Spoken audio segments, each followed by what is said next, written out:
What are your thoughts on the deportations that have happened so far? But I've been thinking to myself, because I was a right wing, wacko, conservative radio talk show host. I want to talk about why I think it's time, if you have MAGA people in your life. What a beautiful and amazing people. So guys, in today's video, we're going to talk about what Americans are saying in everyday interviews, in everyday videos, like what they really mean when they come out and talk about MAGA, a party that they support, a slogan that they support.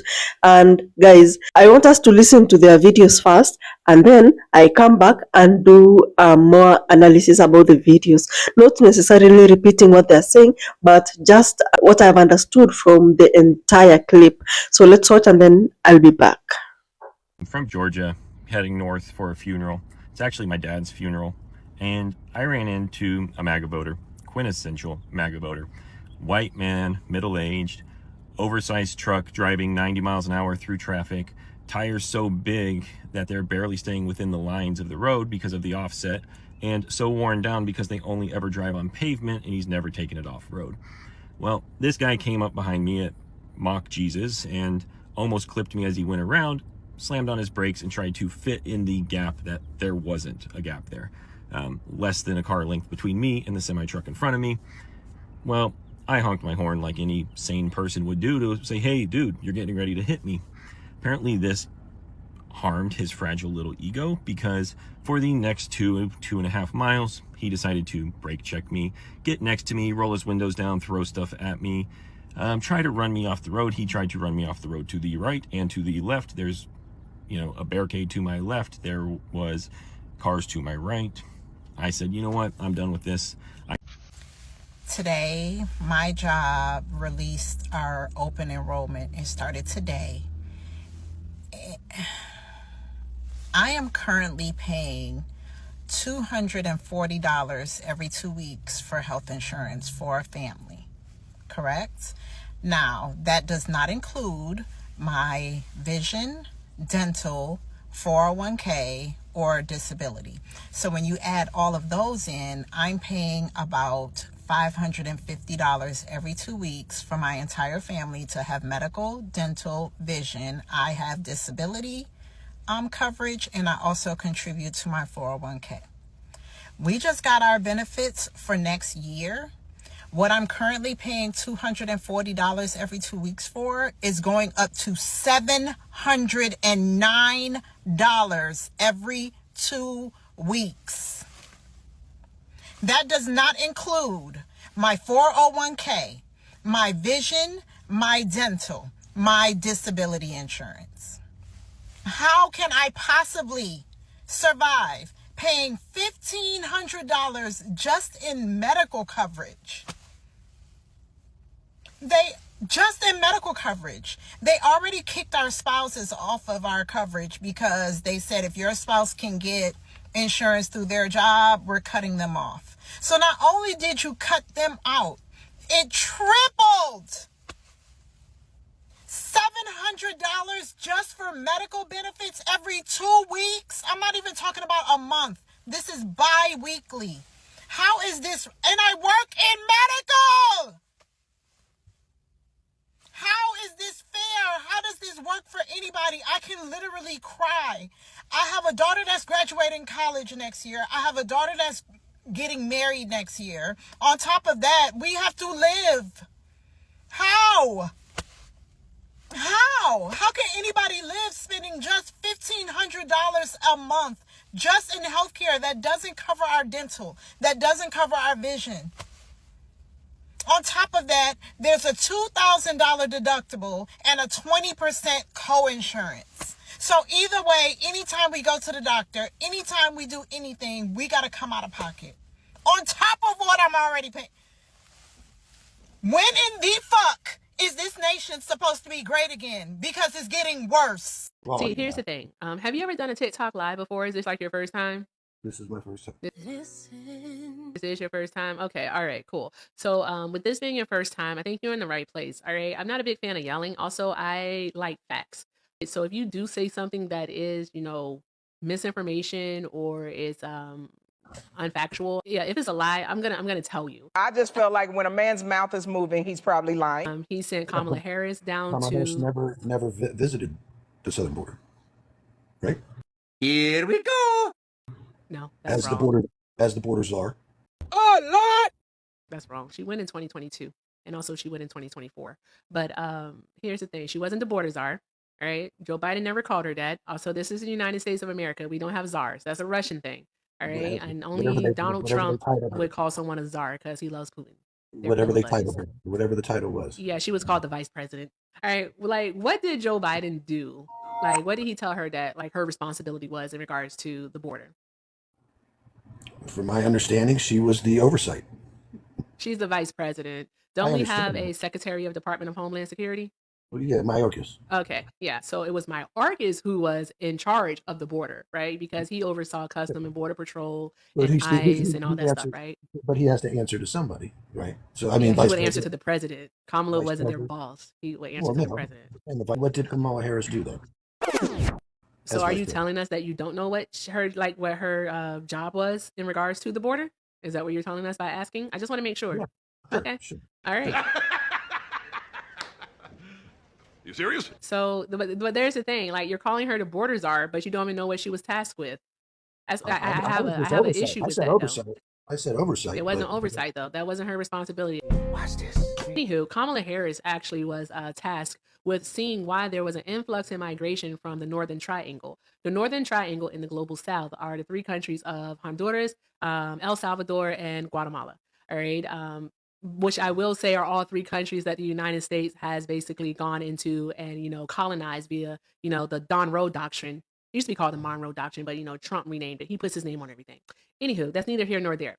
So Kamala was tasked with going there to find out what was going on, and she did. She found out that basically what happened was due to the destabilization of these countries is that the people were suffering from lack of opportunities. So Kamala Harris actually worked with companies to basically invest in those countries and help rebuild the infrastructure to give people these opportunities so that they can have a means of actually staying within their home country. So basically, she helped create jobs in those three countries. There was actually a decrease in migration from El Salvador. So that's what Kamala Harris was tasked with as the vice president, and she did her job well.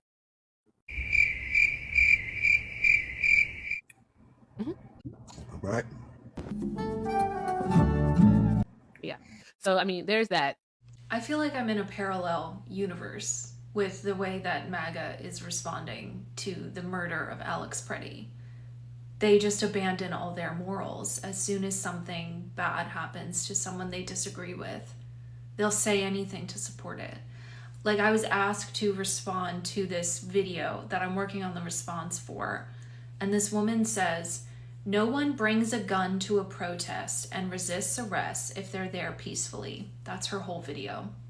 I'm going to respond to it more later.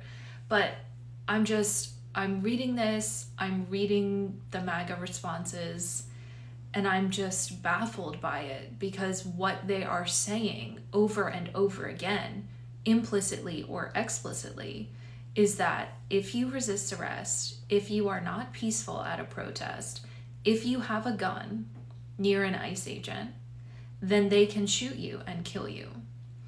And it is so blatantly anti-American and unconstitutional. And I don't know how they don't see that. You know what I mean? And I'm reading the DOJ use of force policy again, and it's very clear. It is said over and over that you cannot use deadly force if there is any other alternative. And you can only use deadly force if someone is an imminent threat. Now, when someone is on the ground, on his knees, with his back to you, and you and 7 other large men have surrounded him and punched him and beaten him and kicked him and pistol whipped him in the head, that person is not an imminent threat to you. And it is your duty, according to the DOJ use of force policy, according to the DHS use of force policy, it is your responsibility to attempt to give a verbal command and attempt to de-escalate the situation. And they're not doing that. So it was murder. We can see it with our eyes. And I'm working on this response to this MAGA creator, and I mean, I don't even know if it's going to be seen because of all the glitches with TikTok. Let me know if you can see this, but it's just horrifying that they think that if you resist arrest, the government can kill you. If you have a gun, the government can kill you. If you have a gun in a protest, the government can kill you. All of those things are incorrect. And I don't know where we got to this place where they are not only like quietly endorsing that and condoning it through non-action, you know, but they are outwardly saying it. I mean, there was a GOP representative, Randy Fine, who tweeted out, "An armed seditionist attacked federal law enforcement today as they were rounding up foreign invaders in Minneapolis. The insurrectionist was put down. Well done." Where are all of the 2A people? How have we allowed our government? That man is an elected official. He's paid for by your tax dollars in Florida. You know what I mean? And he is just blatantly lying. I hope he gets sued. Piece of shit. I campaigned against him. Actually, I live in New York, and I campaigned for the person who ran against him in the primary. But it's such a red Republican district. But still, Josh Whale got really close. Anyway, that's just like a tangent, but I'm just baffled how, like, they can claim that if you're on the ground, your back is to all of these armed men, that you are somehow a lethal threat just because there was a gun on your person and that gun has been taken. Do they not see how that is in direct contradiction to your First, Second, Fourth, Fifth, and 14th Amendment rights? No, they don't, or they do and they just don't care. They don't care if the constitutional rights are violated of people that they disagree with, because they don't see us as worthy of having those same rights. I'm baffled. I'm just baffled. Let me know if you see this video, because most of my other videos are being very suppressed. Follow me on my other, the backup account, CC on the Scene 2 here on TikTok, and it's CC on the Scene on Instagram and YouTube and Blue Sky. Comment and let me know if you saw this, because there's like no views on anything. And also stay safe and stay warm and protect yourself, because I don't know about you guys, but emotionally, I am hurting. I am really, really hurting. Yes, we are going to have midterms, and here's how I know why. First of all, the states control the races, right? Whether it's for the Congress, for the House seats or Senate seats. Each seat these are controlled by the states, not federal government. So there's different races all over the country. The federal government has no control over it. So the midterms will happen. Also, remember, everyone whose seat is expiring at the end of this term in 2026, in November, their seats expire by law. So even if another election wasn't held, their seats would be invalidated and nobody could resurrect them. No presidential order, nothing. And they know it. So those Republicans and Democrats are gearing up to run for the House or the Senate. They're not playing around. They will all be involved in races around the country in the midterms, because they're not going to chance some legal loophole after, let's just say everybody's worst nightmare comes true and he somehow halts the upcoming midterms. Well, it's not going to happen. But these congressmen and senators, they're not going to take the chance that their positions have expired, their seats have expired. So everybody's going to run whose seats are expiring, or new people. And the White House has zero control over all the different races around the country. The midterms will happen. Don't be afraid. Don't be paranoid. He has zero control over the midterms. Go. Let's keep going, guys. Every single individual has committed a crime, but 70% of them have committed or have charges against them on violent crimes and crimes that they are charged with or have been convicted of that have come from other countries that are here illegally, first of all, and then they have committed a criminal act while they've been here or in their home countries as well. It's not 70%. Yes, it is. It absolutely is. 70% of everyone you guys have keep detained changing your percentage. You pick and choose what numbers you think work, but that is the facts, is that 70% of the people that we have detained have charges against them or have been convicted of charges, and they need to be brought to justice. And we're going to keep doing that no matter how much you guys keep lying and don't tell the public the truth. It absolutely is that these law enforcement officers are out there every day doing the work to protect the American people, and they will keep doing that because they believe in enforcing the law, which is exactly what President Trump has charged them with. That right there is the intelligence divide. One side argues the stats and the other side argues whether criminals should be on the street at all. Let's keep going, guys. I know you know which side is which. Okay. Well, our reporting is that 47%, based on your agency's own numbers, 47% have criminal convictions against them. But let's talk about the other numbers. You're wrong again. Absolutely. We'll get you the correct numbers so you can use them in the future. Well, that's from your agency. Let's talk about our numbers here at CBS. 54% of Americans think the ICE agent shooting of Renee Good was not justified. 60% say the Trump administration responded to the ICE agent's actions unfairly. These numbers show you do not have the American public on your side. Does that concern you? Well, the facts are that this individual weaponized her car and threatened the life of the law enforcement officer and those around him. And that is what the media needs to cover. People understand is the truth when they have the chance to hear the facts around the case. And this individual was impeding law enforcement operations for quite some time before this incident happened. It's a tragedy that this situation has happened in this country, and we hope there's never another situation like this before. But this officer relied on his training to defend his life and to defend those around him, and we're grateful that we're in a situation where we hope that more people don't weaponize their vehicles like this. We're seeing it happen over and over again.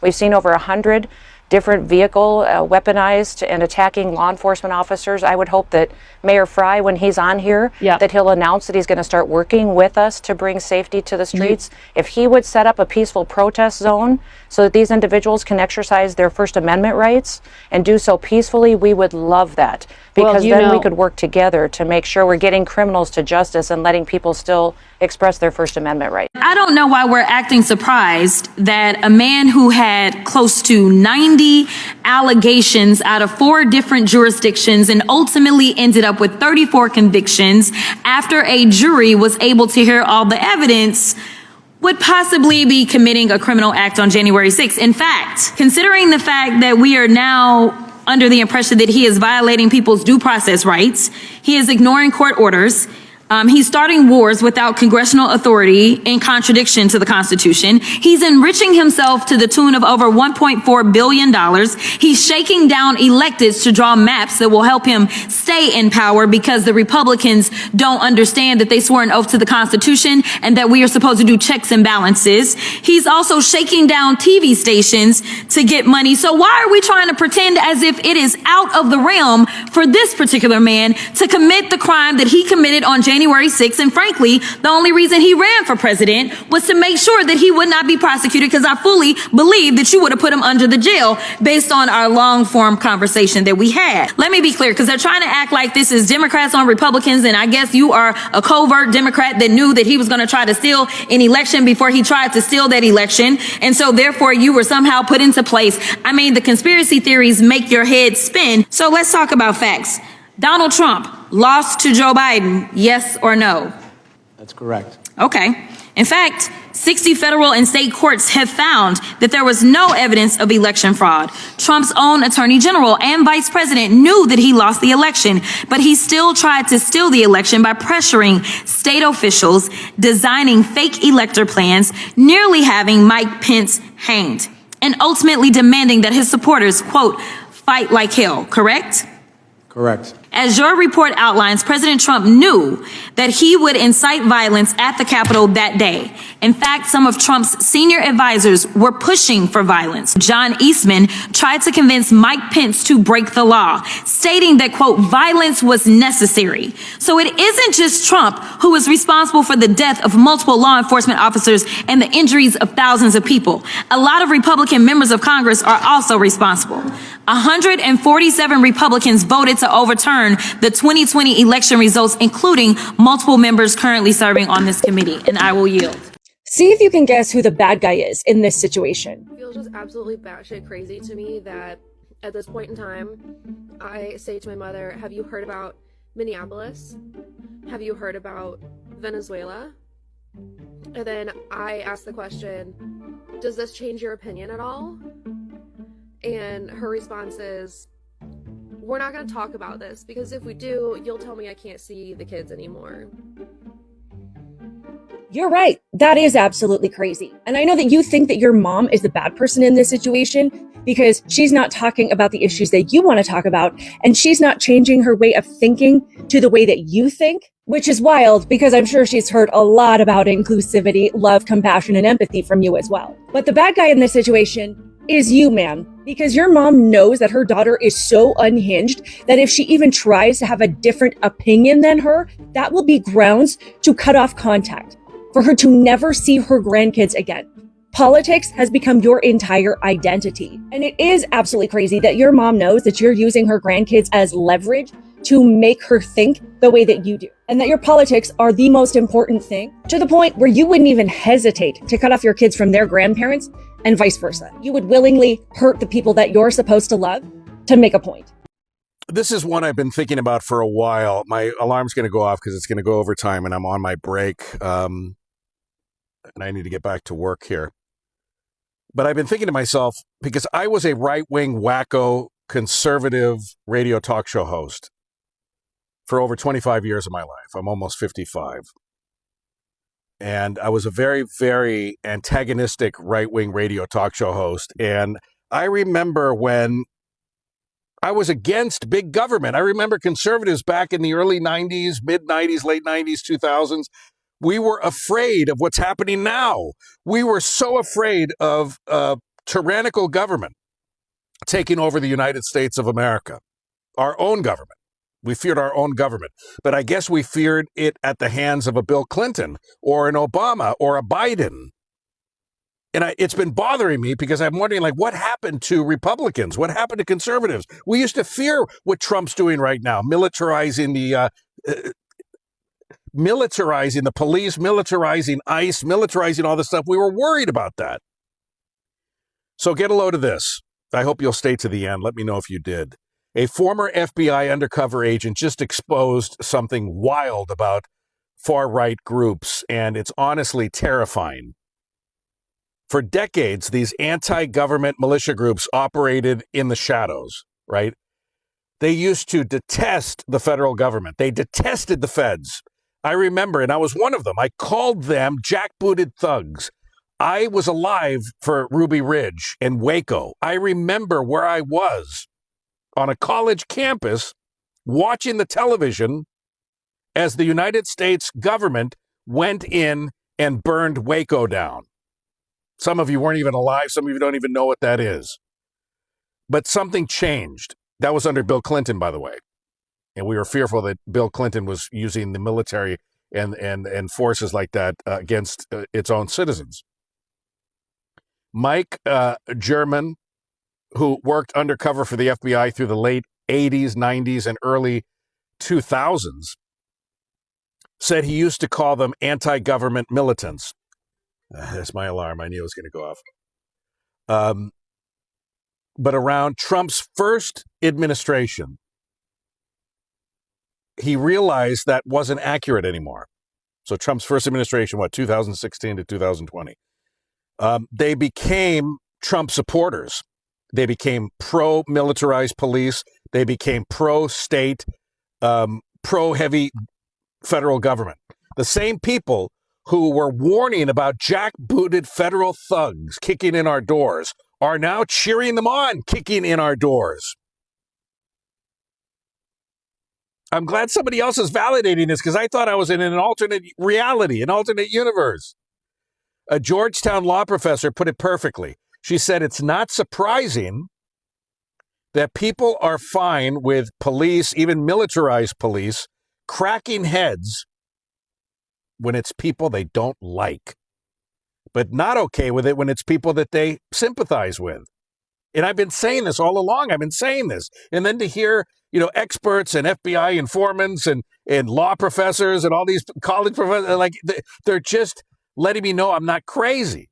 So here's the pattern. The Southern Poverty Law Center confirmed that when there's a Democratic administration, these so-called patriot groups grow. When there's a Republican administration they agree with, they shrink, they pull back. They're more in the shadows and on the periphery. So they're not anti-government. They're just anti-government that they're not in control of. I've been saying this.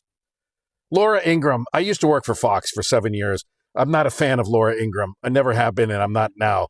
Laura Ingraham called IRS agents under Biden the new Gestapo. But under Trump, she said it's borderline illegal to even criticize ICE agents. She said that. The hypocrisy is stunning. It's unbelievable. These groups are not about principles at all. They're about power. Don't you ever forget that. And now they feel that one of their own is in charge. They know he's in charge. So now federal law enforcement, militarized police, militarized thugs on the streets with barely any trainings and big pew-pews and wearing masks. That's suddenly fine for the right wing, for MAGA. They're totally fine with it because their guy is in the White House calling all the moves. So the danger isn't about left versus right anymore. It's about who gets to wield government force and against whom they're going to wield that force against. And that should terrify you. It explains why MAGA is such a hypocritical group of voters right now. Because this is the stuff, and I remember it. They don't want you to hear from people like me because I was not one of them, but close to being one of them. I was as right-wing as many people could get.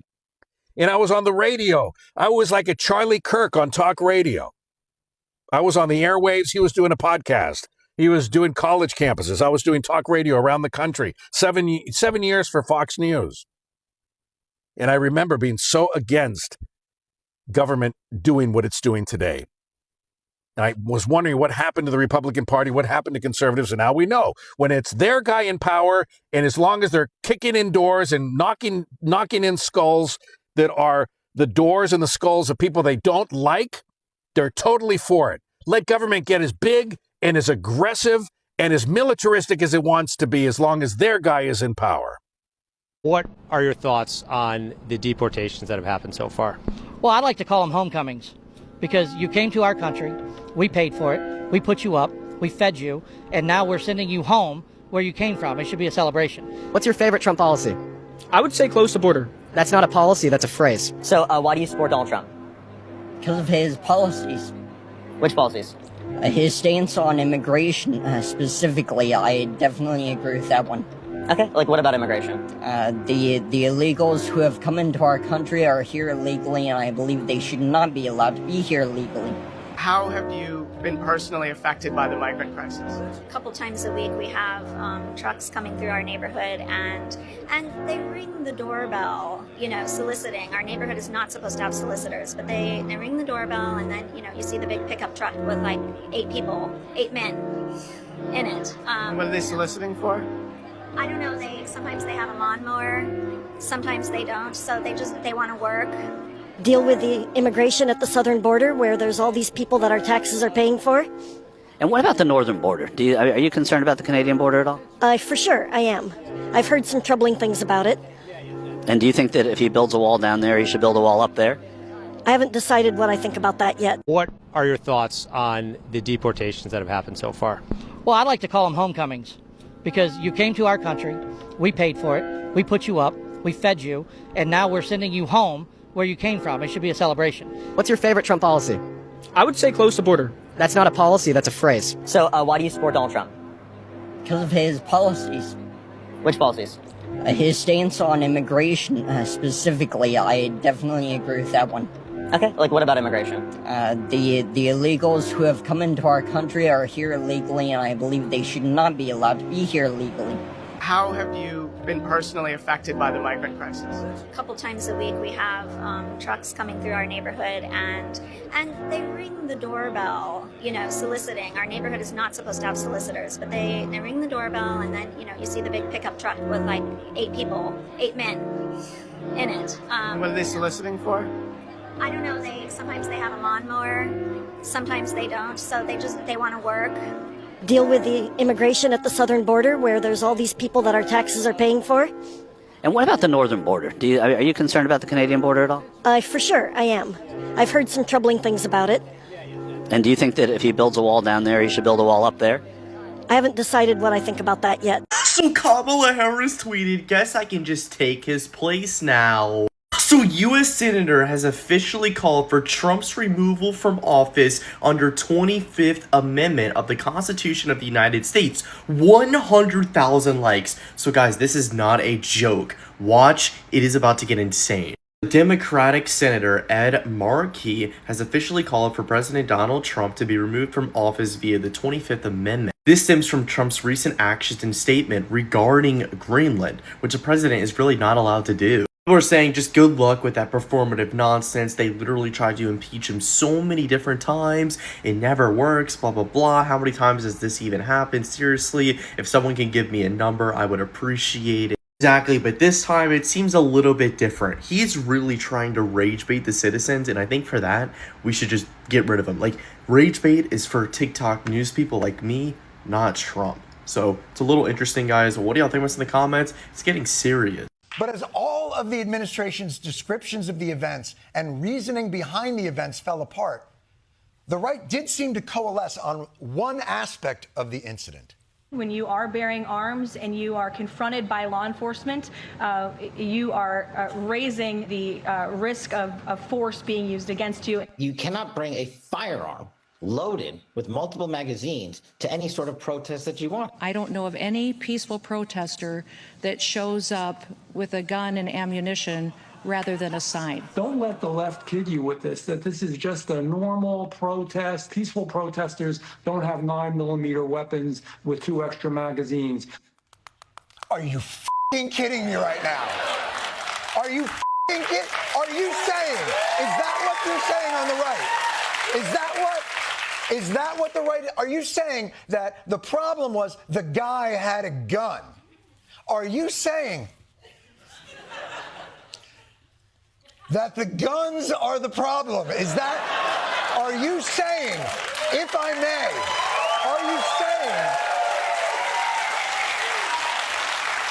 is everyone on the right coming together to say carrying a legal firearm was the problem? Am I hearing things? Is that really what you're saying? Really? Is that what you're saying?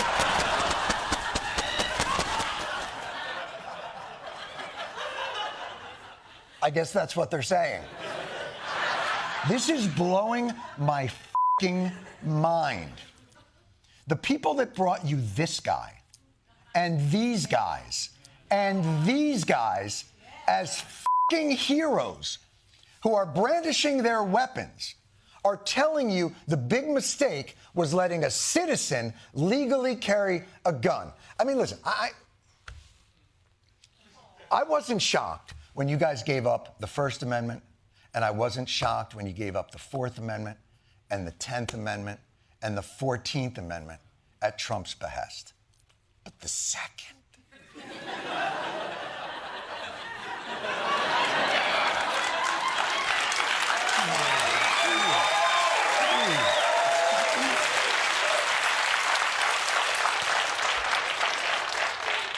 Isn't that kind of the load-bearing wall of the don't tread on me flag? Your snake's down to a newt. Your deeply felt constitutional principles are suddenly the knight in Monty Python. Ah, come back! Come back! Ah, I'll bite you to death. I'm still a constitution. Arr, arr. Rent it. It's very good. Come on, guys. Guns are your whole personality. Guns are your Zoom backgrounds, your decorative lapel pins. Guns are how you show displeasure at documents. Guns are your Christmas cards. There's no human activity that can't be made better without the pulsing heat of your Armalite best friends. Of course, in Texas, we cook bacon a little differently than most folks.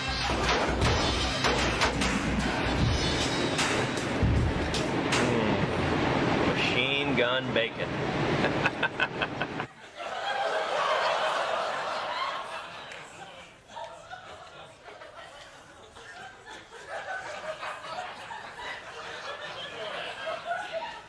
I'm not really one to talk, but it is clear how much heavy lifting his beard has to do. Like, that dude, that was like,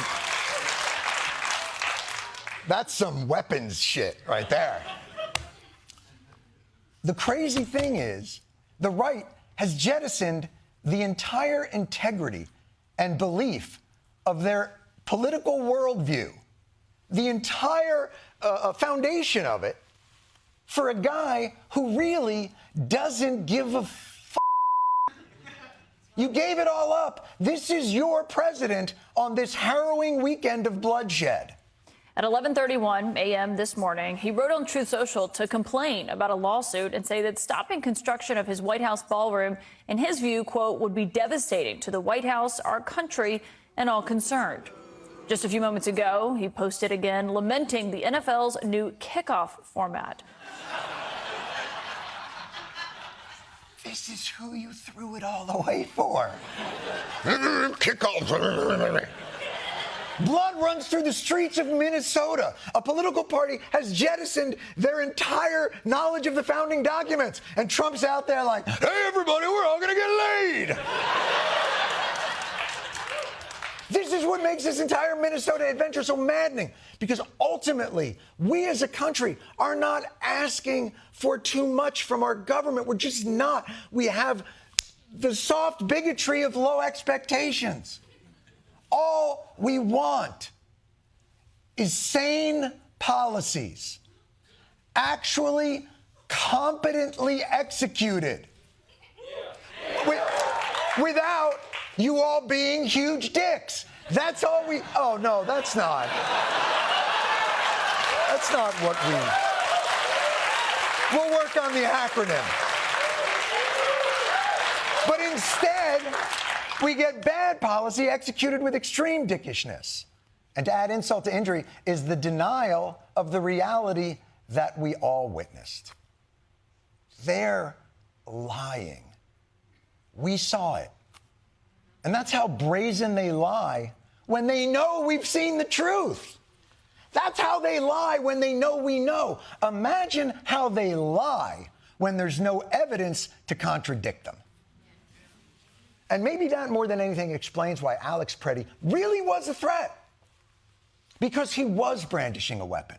A handheld, aluminum, 1080p, 60 FPS weapon of mass illumination. Because there is nothing more dangerous to a regime predicated on lies than witnesses who capture the truth. Okay, liberals, some of you aren't going to like this, but it needs to be said. These MAGA people who are finally saying that they're done with Trump, you need to start encouraging those people. I've been seeing a ton of videos where former diehard Trump supporters are publicly walking away, and instead of welcoming that, liberal creators are stitching those videos just to trash those guys. Saying things like, it's too late, you're the reason we're here, all the signs were there, it was an open book test. We know. All of that might be true, but this is not the moment for that. If the goal is actually fixing things, not just winning arguments online, then every conservative who denounces Trump is a net positive. What you're doing right now is the political version of yelling at someone the moment they leave an abusive relationship. The worst thing you can do is shove them away or tell them to F off. Because when you do that, people don't magically become more enlightened. They go back to what feels familiar. They go back to the abuser. They go back to the lie. If you want real change, you have to encourage these people when they finally break away. It honestly doesn't matter how or why they broke away. Yes, it's frustrating that some of them ignored ICE. They ignored Epstein. They ignored a long list of very real and very serious issues. And sure, maybe it was Greenland that finally did it. That part is annoying. I get it. But most people don't flip overnight because of one headline. They flip because doubt has been stacking up for a long time, and then something finally gives them permission to admit it. If you punish people for when they wake up instead of welcoming the fact that they did, all you're doing is making it harder for the next person to leave. Late is still better than never.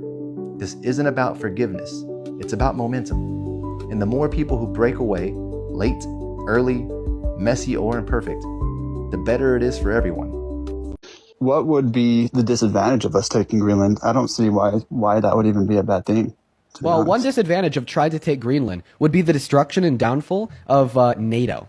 Another disadvantage of wanting to take Greenland would be an economic breakdown of our own functioning system, because Europe is going to impose their quote-unquote trade bazooka and limit investment, limit services, limit products, limit money being sent overseas then back to us, plus the reciprocal effects of the 25% tariffs that Donald Trump is now imposing on all European countries, which we just got a study done by the...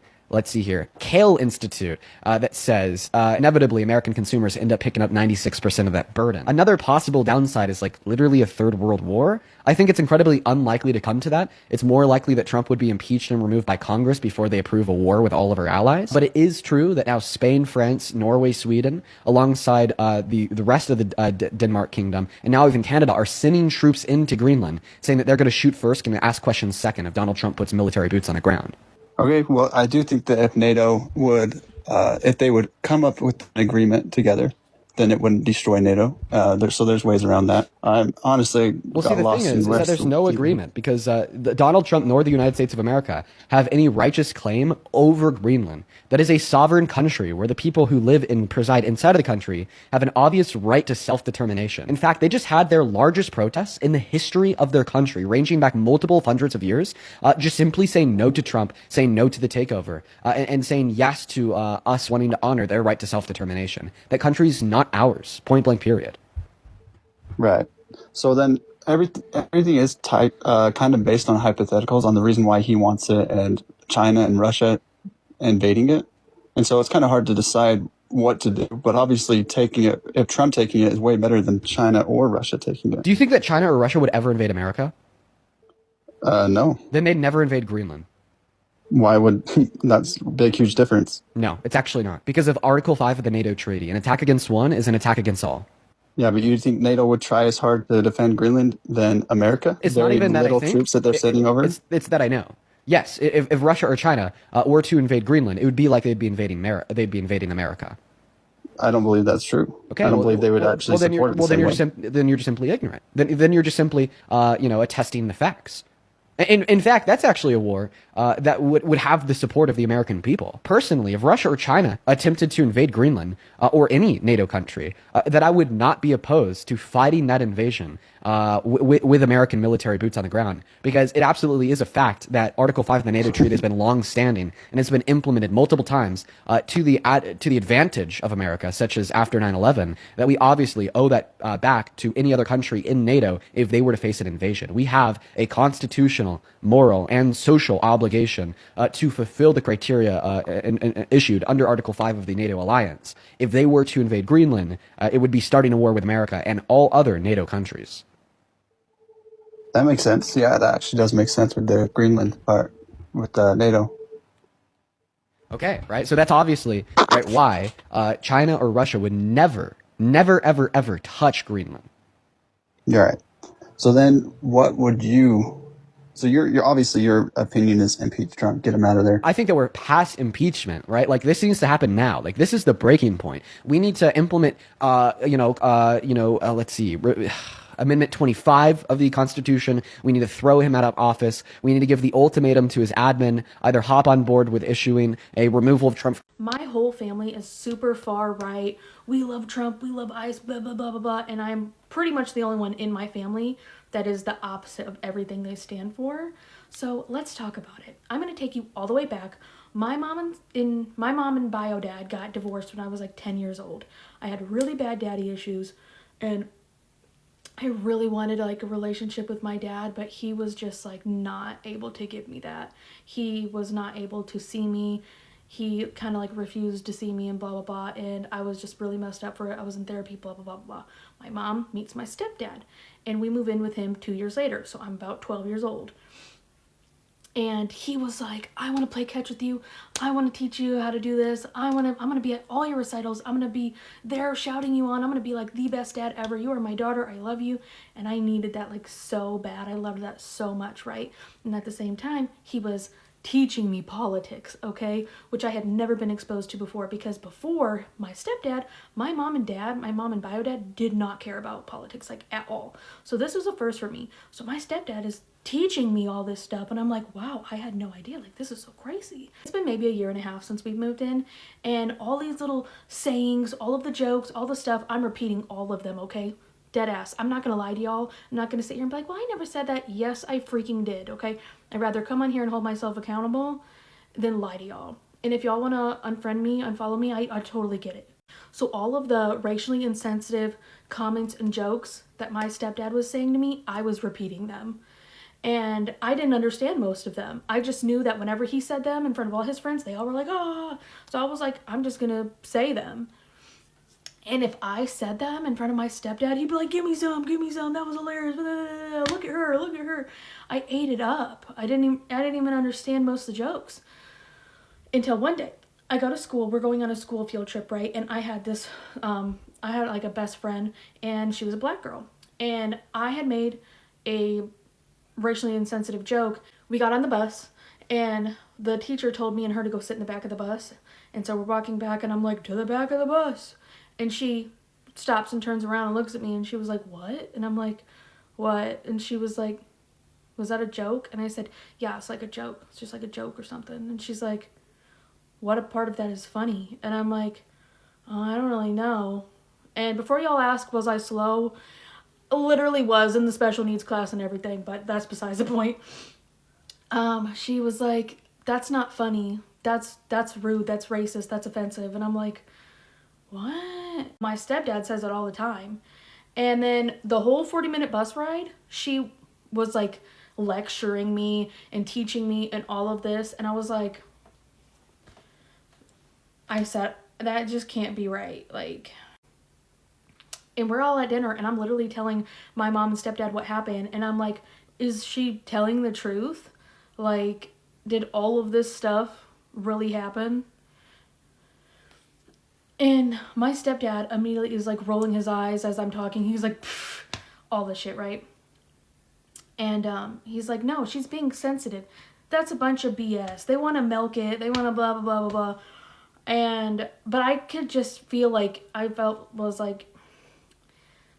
didn't know if my stepdad was telling the truth or not, but I knew that I had hurt her feelings. And so I no longer was like, I'm not making any jokes like that anymore because it hurt her and it's going to hurt other people. I'm just not doing it. Whether you tell me it's right or wrong, I'm not doing it anymore. So now maybe like a year has passed. And I also want to say there's literally like my stepdad had bought me these sunglasses that had the Confederate flag on them when he went out of town. And oh my God, I freaking wore them. So now maybe like a year and a half has passed, right? And I am like, I'm challenging him at every single thing that he says. I am poking at him. I'm telling him he's wrong. I'm being argumentative. I'm getting grounded all the time. And now we hate each other. Like, that was such an eye-opening moment for me, where her telling me like that wasn't funny and I'm going to tell you all the reasons it wasn't funny. I immediately was like, I have to go. I want to look into everything. Like, I did a deep dive, and oh my God, that was it for me. And now I'm 30 years old, and I am the only one in my family that, in my opinion, I say made it out, okay? Like, ask me how Thanksgivings are. Ask me how Christmas is. Ask me any of that stuff. I could just not go, right? But that's not fun. It's more fun to go in like full Kamala gear with my fuck Donald Trump hat and just piss everyone off. Like, but yeah, I live in a red state with a whole family of red. And I get called names all the time. I argue all the time. I run my mouth constantly. So Yeah. So there's nothing Barack Obama could do to prove that he was born here. If there was maybe witnesses that were attendants at his birth. Like his mother? Would you listen to his mother? No. She has motivation to lie. So you don't trust Donald Trump's birth certificate either? Yeah, because he's been here forever. Well, how do you know? But what's your proof? Well, his parents and... But they're biased. I'm talking about like people who could be Why in the would room. they be biased? Well, like, I'm just using your logic against you. Okay. Why do you think Obama was born in Kenya? Well, that's where his birth certificate is from. He doesn't want to show it, but that's where he's from. Where did you hear this? It's all over the news. What is your opinion on illegal immigration? Legal immigration, I don't like him. I don't like him. If you want to come in the United States, you need to apply. And if you're not a criminal, you're able to come, Not illegal. Illegal people, we don't change the illegal law. If you're coming in illegal, you're making the crime. Should be teaching critical race theory? No. What is critical race theory for people that don't understand it? See, I really don't even know. I'm assuming... Can you explain it a little bit to me, honestly? Yeah. I don't think the majority of Trump supporters are violent antagonists. I don't think that is our base at all, but all you need is a little bit of push sometimes to get people to do the wrong thing, and anything could happen. I want to say what I said in another video a little bit better. I want to talk about why I think it's time, if you have MAGA people in your life, to cut contact with them. I know that there is a lot of discourse out there about how we don't want to isolate people in their propaganda and that that's not going to bring this country together, but I disagree. I said in my other video, I'll explain briefly here, that I have attempted to reach out and bring together and reach my parents for over a decade, really 2 decades, if I'm honest, trying to get them to listen to me, to trust me over their media, to trust the sources that I was giving them that was contradicting what they were hearing in their media, and they chose over and over again not to trust me, but to dismiss me. And as I began to very gently at first, gently always, but just more persistently as time went along, to call out their hypocrisy, because I never used to do that, because hurting my parents was anathema to me. The idea of embarrassing my dad by pointing out how stupid something he was saying was, I could not do it. I remember sitting in the car in 2016, listening to my dad just say the most outlandish shit and feeling like I couldn't get the words out of my throat because I would hurt him. I would embarrass him, and I just couldn't do that because I loved him so much. But over time, as the atrocities mounted and their stubbornness and their unwillingness to acknowledge reality mounted, I became more persistent in pointing out their hypocrisies, again, gently, lovingly, and in private, not in public, not in any aim to humiliate them, but just trying to get them to listen, and it didn't work. As I did that, they backed further and further away from me. So my attempt to reach them, to bring us together, to introduce information outside of their media into their ecosystem, caused them, my mother especially, my father not so much, but caused my mother especially to moonwalk out of my life. She was, I think my read is that she was just so afraid of me pointing out something that would harm her ego that she just didn't want to have any kind of conversation with me. And the reality of that is, honestly, my mother has called me once in 10 years, and that was for a reason of her own selfish need. So I'm not exaggerating when I say that she moonwalked out of my life. So this talk of we have to stay in contact in order to reach them, it's not working. And the second thing I would say is that it is a moral imperative, I think, at this point, to cut contact with people who refuse to acknowledge that there is harm being done and that they are participating in that harm. And maybe that's because they are people who cannot feel harm if it doesn't happen to them. They're just incapable of empathy or incapable of having an imagination. You have 2 buckets of MAGA people left. You have the people who love the pain and are cheering on the harm because they're bullies and deeply mentally sick individuals. And then you have the enablers who just cannot accept that they were wrong about anything, so they're doubling down on defending everything to protect their own egos. I'm talking about those people. If you have those people in your life who know better but aren't doing better, and apparently don't care about harm unless it impacts them, introduce some harm. Tell them you don't want them in your life. Tell them why. You don't have to be mean. I was not mean when I told my parents. I was very loving. But I said, you believe liars, thus you spread lies. You don't trust me, and I can't take it anymore. I cannot live in this delusion with you. It is destroying my mental health, and I will not enable your delusions. Bye. And I think more of us, this is the time to do that. And I know that's probably going to be unpopular, and I know how difficult it is. This has been the most destabilizing, devastating, horrific thing I've ever had to go through, and I never thought it would be my reality, but here we are. So what are we going to do when it's our reality? Are we going to enable them to continue to find new bottoms, or are we going to remove ourselves in hope that that's getting them to the bottom that they need to recover? Because some of these people, removing myself from my parents' life, losing your child, when they, and again, let me explain a little bit. Sorry, 2 times this if you need. I told my parents before they voted for him a 3rd time, I said, like, you're being irrational if you don't think this isn't going to impact our relationship. And after January 6th, that was the first time I went no contact with them. My dad called me crying, saying he didn't care about politics anymore. He only cared about our relationship. Lies. But we've been through all that. And so when I found out they were voting for him a 3rd time, I said, you are being irrational if you think this is not going to impact our relationship, if we're going to survive this. And they're in a state where their vote didn't matter. That was going to be a blue state no matter what. I had this conversation with my dad. I said, I finally got mad at him. I mean, I just never get mad at my dad. I finally got mad at him. And I said, your vote isn't going to count. It's not going to do anything to get that man in office. And your child is sitting in front of you crying, begging you not to do it. What are you going to do? And I felt guilty at the time for giving him an ultimatum. I mean, I was driven to this after like 15 years of, I've never given him an ultimatum before, but I just I couldn't take it anymore. And I wanted them to be aware that if they did that, there were going to be consequences.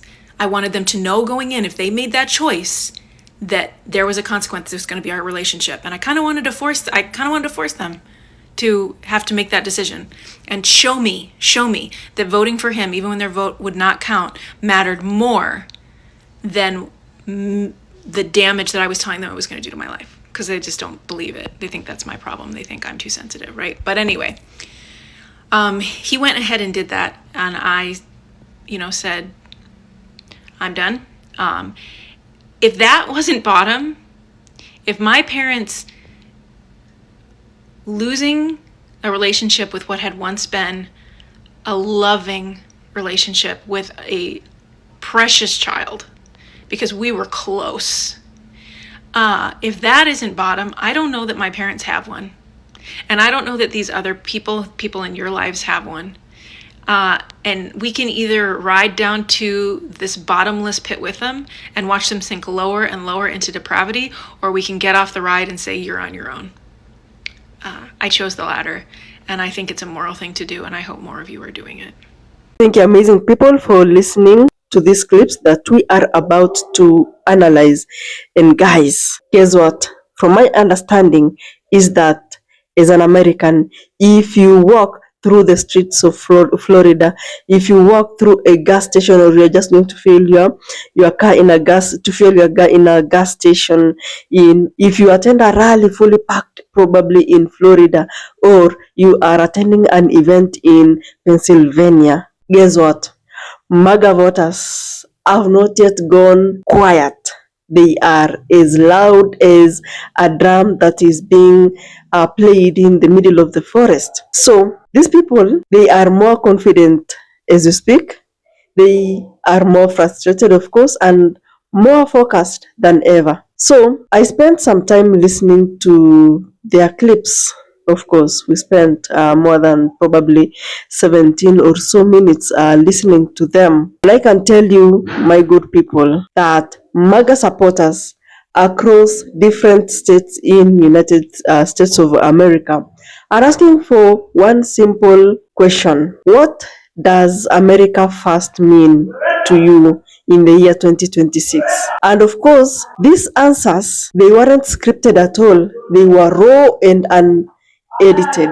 So, my good people, of course, for some people, they'll actually come out with contradictory answers and all that, but America First was never just a slogan. And for most MAGA supporters in 26, America First is not a matter of isolation. It's not a matter of, these people, white first, black later. No.